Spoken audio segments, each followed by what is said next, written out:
Hey y'all, what is up? Keasbey here. So I wanted to kind of do a follow-up video to the old test hand videos I've done for Flounder, partly because I've updated the deck a little bit since then, and partly because I just have been learning more about how to play the deck since then, so I thought it'd be fun to show some updated test hands and see if anything's changed.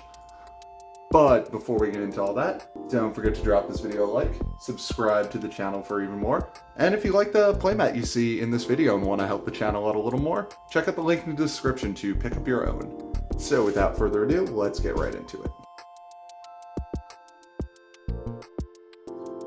Okay, so we could not really have made up a better hand than this. So the first thing we're actually going to do is not fire off D-Shifter, because we have Called by the Grave. We are going to first fire off Pot of Prosperity. We'll banish our 6. I like to always do the first 3 banishes being our Dogmatica Maximus targets. You know, it's whatever, it barely ever comes up, but we have room, so I leave them in there.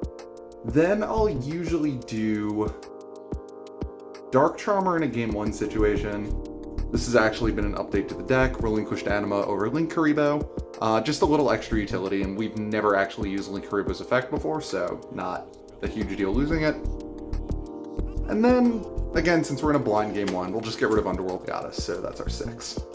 So now, the reason we fired off Pot of Prosperity before Dimension Shifter is, if our opponent ashes this, we can go Called by the Grave, take the ash out, and then the next chain link Dimension Shifter. Since nothing's resolved yet, our graveyard's still empty. So let's just say that happened. If we had fired off Dimension Shifter first, Ash Blossom would have gone directly to Banished, and we wouldn't be able to Call by the Grave it. So let's resolve everything. Ooh, not bad. Wow. Okay, not a great Pot of Prosperity, but the cool thing is we have Pot of Duality, and we're going to put these 5 cards at the bottom of the deck.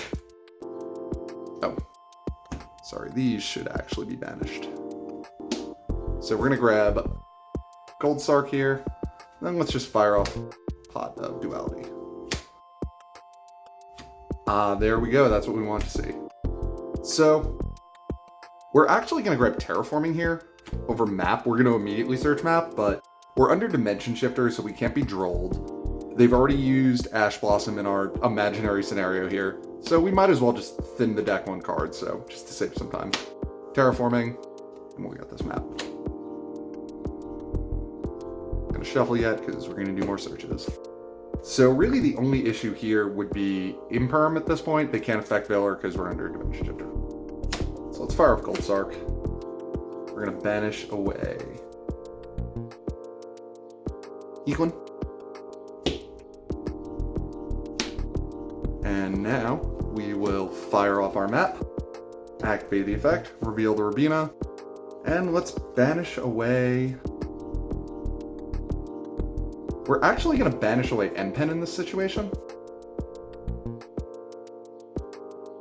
And I'll explain why in a moment. So, our opponent's down to 4 cards since they ashed our, or attempted to ash our Pot of Prosperity. So now, on resolution, we normal summon Rabina, chain link on Rabina, chain link 2, Eaglin.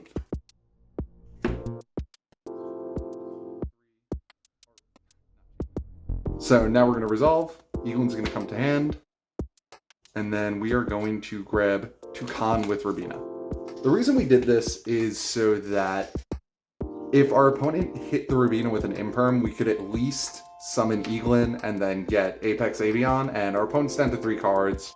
We are kind of hoping for the best, but we will have a Rabina in hand for follow-up with Map if they normal summon, and then we could go Rabina, Toucan, and Pen.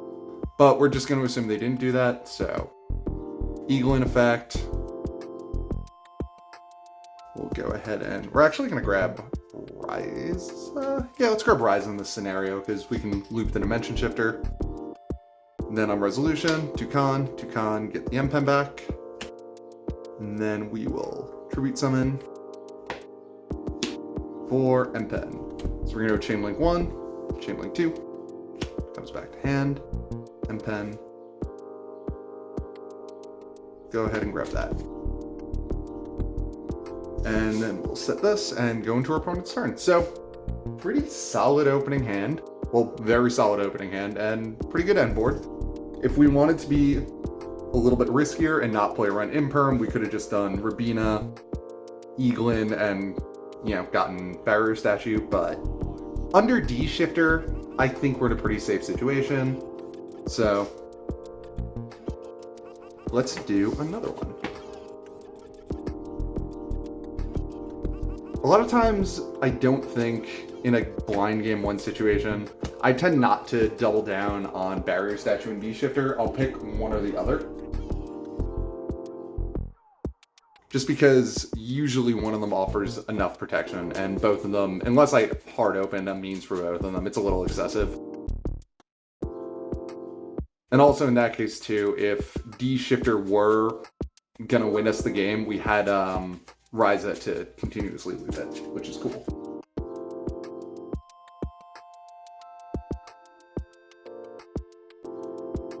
Alright, let's go test hand number 2. Not looking quite as strong as the first one.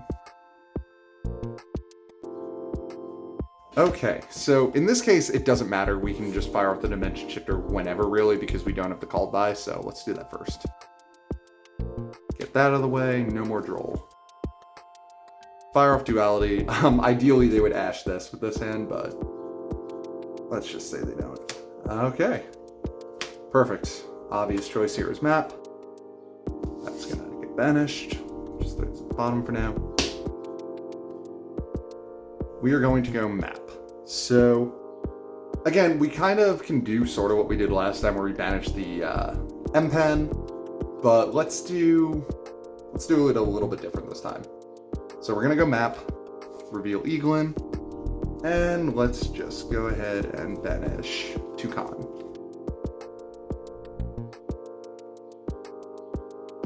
Normal summon the Eaglin, Chain Link 1, Chain Link 2, get that back to hand, and we will search for M-Pen. So we're actually going to normal summon Rabina here. We don't really care if this Rabina gets ashed. Ideally it doesn't, but we don't so much care if it does. So Rabina effect, and we also, again, we have 2 choices here. If you want a really high roll, we can do an M-Pen loop and get 2 M-Pen searches, but there's not really a huge reason to do that here, so we'll do the safer one. Rabina, we're going to play it nice and easy and grab Barrier Statue. Again, we're under D-Shifter, so I don't think Barrier Statue and D-Shifter are totally necessary together, but just to show the hand. Tribute Summon, M-Pen. And then Chain Link 1, Chain Link 2, get that back. And on res, Barrier Statue. Oh, more importantly, get our search. So now, again, we're in a position where we can loop the D-Shifter. We have a Barrier Statue live this time. We have Map, we have Ash. Pretty solid hand with pretty solid follow-up. I think let's do one more before we call the video.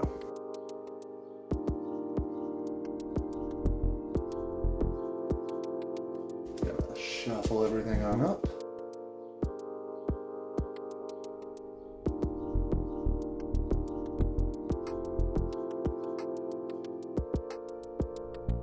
And let's just cut it, because why not?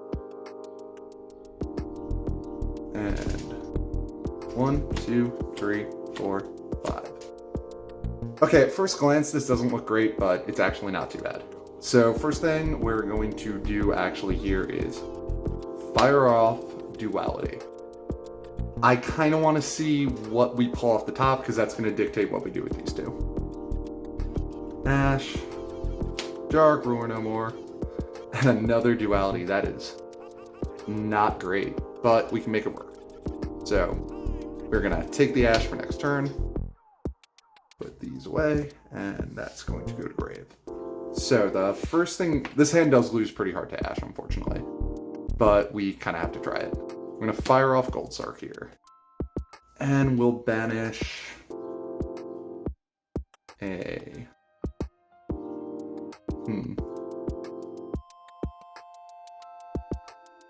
I'm actually thinking about this now. I don't need to save the DD Crow.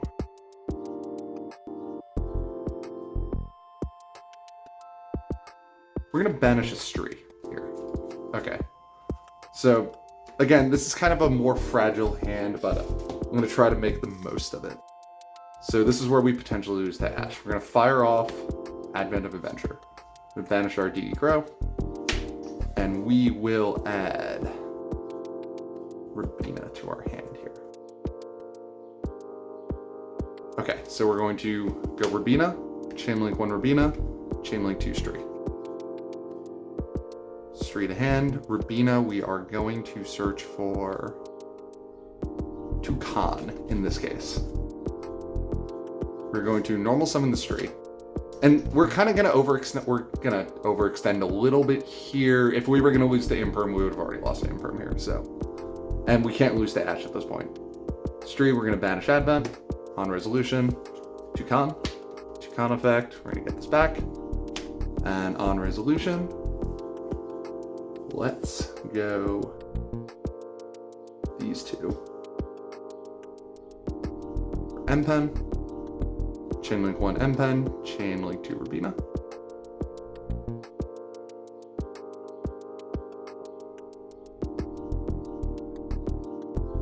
And there we go. Really not a terrible setup to go into our opponent's turn with. We have Ryza access with full chain blocks for Ash. We just have to use Advent to turn Stree into another chain block. And Dreaming Town, we can book a Moon. And plus we have Ash as a little bit of backup for whatever. So yeah, those were 3 newer test hands. Oh, let me just show one hand just to kind of show how we can get into the extra deck a little bit, if we ever have to. I know I've done this in previous videos, but I just want to show it in this one so it's a little more fresh. I am going to make a hand in this. 1, 2, 3, and whatever. The last 2 don't matter. Okay, so if you ever do have to go into the extra deck, this is kind of your pathway into it. You have to have field spell or field spell access, and you have to have 2 level 1 birds. DD Crow can actually be one of these birds as well. So, activate map. We're going to use map's effect, reveal Rabina, and we'll banish Stree. It doesn't really matter, we're not going to get that this turn. Normal summon the Rabina on resolution of map. Do not activate Stree, do not activate Rabina. Normal summon the Toucan, do not activate Toucan, and again, don't activate Stree. So now, we have 2 bodies on field. We have not used any effect that locks us out of special summoning. So our options from here, if we need to go into a dark for any reason, if we're going to do a link climb, for example, let's say our opponent has Helka Fibrax in their graveyard for whatever reason, and something in this zone, something cool we can do. Anima, eat whatever it is. Then link 2, Water Charmer, back to Water Charmer, we'll get this, and then link again into access code with 2 activations. Another extra deck play we can do if we have to clear like a zombie world or something. Well, that would have cleared a zombie world, but another thing we can do is with these 2 bodies, can overlay into Assembled Nightingale, poke in twice, and then main phase 2. We have a Zeus with 2 activations, pretty cool. Or if you want to keep the map on field, let's say we have I know, I'm making up these hands as I go along, but I just want to show some examples. Let's say we have like Eaglin in hand or something as a follow-up and we want to keep the map on field because we know our opponent has to normal summon. We can always make Promenade Thrush and then spin back the zombie world. That one's a little riskier because they can always redraw the zombie world, and if they're on Necroworld Banshee, they can reactivate Necroworld Banshee to get it back, but just showing it as another option. The Zeus line is usually safer. Okay, so that's a few test hands for Floowandereeze. Like I said, I just wanted to do kind of a more updated version of the video since it's been a while since my last one, and I've definitely got more experience on the deck now than I did back then. And I wanted to show some kind of weirder alternate lines that maybe you wouldn't think of, or if you're very focused on barrier statue in this deck, you might miss. And yeah, that is it for today, and I'll catch y'all later.